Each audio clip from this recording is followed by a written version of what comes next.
Kisah Uwais Al-Qarni, pemuda yang terkenal di langit. Kisah ini bercerita tentang seorang pemuda bernama Uwais Al-Qarni yang hidup pada zaman Nabi Muhammad SAW. Nama Al-Qarni yang disematkan padanya memiliki arti yang dalam bahasa Arab, penghuni langit. Melalui kisah ini kita akan mengetahui siapakah sosok Uwais yang namanya sangat terkenal sampai ke langit. Ternyata hal ini terjadi karena ketaatan Uwais kepada ibunya. Uwais adalah seorang pemuda yang berasal dari negeri Yaman. Sejak lahir, ia memiliki penyakit sopak, timbul bercak-bercak putih di seluruh badan. Uwais adalah pemuda yang soleh dan giat bekerja. Sehari-hari ia mengembala domba milik para tetangga untuk memenuhi kebutuhan hidup. Uwais tinggal berdua dengan ibunya yang lumpuh dan buta. Walaupun hidup miskin, Uwais selalu bersyukur dan sangat menyayangi ibunya. Ia selalu berusaha memenuhi segala permintaan sang ibu. Uwais anakku, kemarilah sebentar nak. Baik ibu, apakah ada yang engkau butuhkan? Anakku sayang, mungkin hidup ibu sudah tak akan lama lagi. Ada satu keinginan ibu yang ingin sekali terwujud. Jangan berkata seperti itu ibu. Katakan padaku, apa permintaan ibu itu? Sebelum saat itu tiba, ibu ingin melaksanakan haji. Mendengar perkataan ibunya, Uwais hanya termenung sambil berpikir. Aku sangat ingin mewujudkan permintaan ibu. Mohon ibu bersabar sampai saat itu tiba. Aku akan mencari cara agar kita bisa pergi ke Mekah untuk melaksanakan ibadah haji. Oh, terima kasih nak. Ibu Uwais sangat bahagia dan memeluk Uwais sampai menangis. Ya Allah, bagaimana cara hamba membawa ibu hamba yang lumpuh dan buta untuk pergi ke Mekah? Sedangkan jarak dari Yaman ke Mekah sangat jauh, melewati padang pasir yang tandus. Biasanya orang-orang pergi ke sana menggunakan unta. Seekor domba pun aku tidak punya, apalagi unta. Uwais terus berpikir dan akhirnya menemukan suatu ide.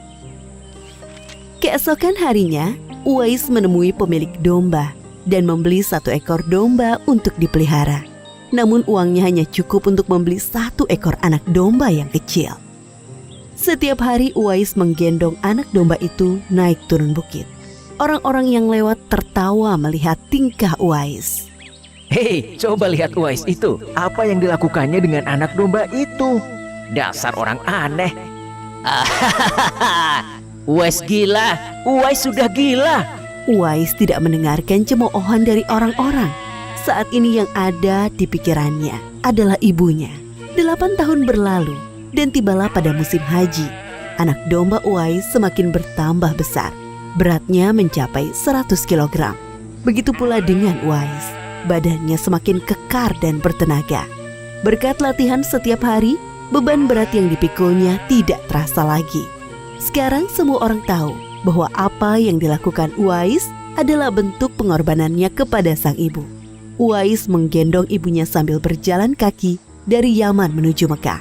Subhanallah, alangkah besar cinta Uwais kepada ibunya itu. Sesampai di Mekah, Uwais tetap menggendong ibunya untuk bertawaf di Ka'bah. Di hadapan Ka'bah, ibu dan anak itu berdoa. Ya Allah, ampunilah semua dosa ibuku. Bagaimana dengan dosamu anakku?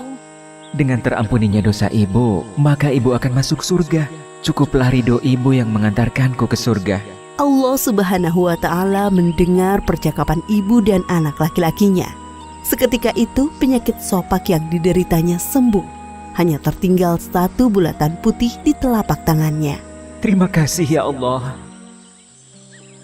Sekembalinya dari Mekah, Uwais meminta izin kepada ibunya untuk pergi ke Madinah. Uwais ingin sekali bertemu dengan Nabi Muhammad SAW. Dengan berat hati, ibunya mengizinkan Uwais berangkat. Setelah urusanmu selesai, cepat pulang ya nak. Sesampainya di Madinah, Uwais segera mencari rumah Nabi Muhammad SAW. Setelah menemukan, ia mengetuk pintu dan mengucapkan salam. Keluarlah istri Nabi, Aisyah radhiyallahu anha, seraya membalas salamnya. Apakah saya bisa bertemu dengan Rasulullah SAW? Maaf sekali, Nabi sedang tidak berada di rumah. Beliau sedang berperang dan tidak tahu pasti kapan kembali. Mungkin sebulan atau beberapa bulan lagi. Uwais dihadapkan pada dua pilihan, menunggu kedatangan Nabi atau segera pulang ke Yaman. Bayangan sang ibu yang tua muncul di benaknya. Baiklah kalau begitu, saya pamit. Ada seorang ibu yang tidak bisa saya tinggal lama-lama di rumah. Sampaikan salam saya kepada Rasulullah Shallallahu Alaihi Wasallam jika beliau sudah kembali dari perang. Terima kasih. Uwais kembali ke Yaman dengan perasaan haru dan sedih. Di satu sisi Uwais sangat ingin bertemu dengan Nabi Muhammad Shallallahu Alaihi Wasallam, namun di sisi lain ia sangat mengkhawatirkan kondisi ibunya. Akhirnya ia memilih untuk segera pulang ke Yaman. Peperangan telah usai dan Nabi Muhammad Shallallahu Alaihi Wasallam pulang ke Madinah. Aisyah radhiyallahu anha menceritakan perihal pemuda yang mencari beliau. Nabi mengatakan bahwa Uwais adalah pemuda yang sangat taat kepada ibunya.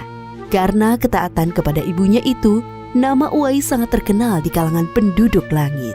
Seperti yang tersebut dalam hadis Sahih Muslim Syarah An-Nawawi nomor 2542, dikatakan bahwa sebaik-baiknya tabi'in adalah Uwais Al-Qarni. Saat Nabi Muhammad SAW berbincang-bincang dengan Umar bin Khattab dan Ali bin Abi Thalib, beliau menceritakan tentang sosok Uwais. Apabila kalian bertemu dengan Uwais, mintalah doa dan istighfar kepadanya. Dia adalah penghuni langit. Perhatikan di telapak tangannya ada tanda berwarna putih. Dulu sejak lahir ia menderita penyakit sobak. Namun atas kesalehan dan ketaatan kepada ibunya, Allah Subhanahu wa Ta'ala menyembuhkan penyakitnya. Sampai pada akhir kematian Uwais, terjadi hal yang menggemparkan. Banyak sekali orang yang hadir mengurus pemakamannya. Orang-orang itu adalah penduduk langit yang dikirim oleh Allah Subhanahu wa Ta'ala.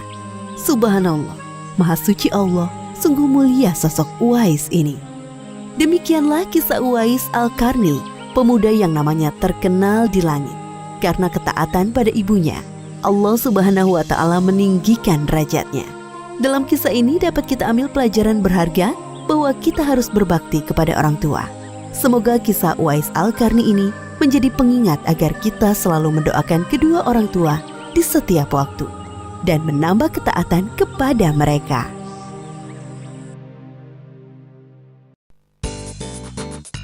Halo teman-teman, subscribe di tombol merah di bawah ini ya. Like dan share juga di media sosial teman-teman. Dan satu lagi, isi komentar, usulan, atau saran juga ya. Terima kasih.